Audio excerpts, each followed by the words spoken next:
উপদেষ্টা আসিফ মাহমুদ সজীব ভুঁইয়ার সাংবিধানিক এই পোস্টে থাকার কোনো যোগ্যতাও নাই এবং নৈতিক জায়গা থেকে তার থাকা উচিত না। কারণ তার নামে যে অভিযোগগুলো এসছে, তার বাবা সম্পর্কে যে অভিযোগগুলো এসছে, বাংলা বিষয়তে রিপোর্ট আকারে এসছে যে তার বাবা একজন শিক্ষিকা, সেই শিক্ষিকাকে মব ক্রিয়েট করে তাকে উলঙ্গ করার পরে তাকে রাস্তায় হাঁটিয়েছে।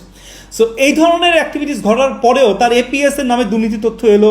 তার পিএস এর বক্তব্য আমরা দেখছি যে একটা ভাইরাল হয়েছে, তার বক্তব্য যেটা কথোপকথন ভাইরাল হয়েছে, সেখানে সে টাকা অলরেডি চাচ্ছে এবং 6% ছাড়া সজীব ভুঁইয়া কাজ করেন না। এটা তো টেলিভিশনগুলোতে এসছে, মিডিয়াতে আমরা দেখতে পাচ্ছি।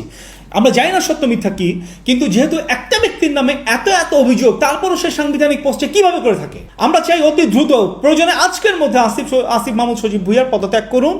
না হলে জনগণ কিন্তু আপনার উপর চরম খেপা আছে। যেটা 5 আগস্টে যে ঘটনা ঘটেছিল, আমরা চাই না যে আপনার সাথে সে ঘটনা ঘটুক, কিন্তু আপনার যে অ্যাক্টিভিটিস, আপনি যে পদত্যাগ না করেন, হয়তো জনগণই আপনাকে আপনার পদ থেকে নামিয়ে দেবে। সে তো বলেছে যে সে নির্বাচন করতে চায় এবং সে ঠিক তফসিলের আগে পদত্যাগ করবে। এখন সে আসলে বাংলাদেশে থাকবে না বিদেশে চলে যাবে, সেটা তার বিষয়। এই সম্পর্কে তো আমরা কিছু বলতে পারবো না। তবে তার যে অ্যাক্টিভিটিস, সে অ্যাক্টিভিটিস খুবই নেতিবাচক এবং সে যদি নির্বাচন করতে চায় তাহলে কিন্তু আসলে জনগণ ব্যালটের মাধ্যমেই তাকে প্রমাণ করে দিবে যে এই বাংলাদেশে কোনো দুর্নীতিবাজ বা কোনো যারা কিনা দুর্নীতির সাথে সম্পৃক্ত, এদেরকে আসলে জনগণ চায়।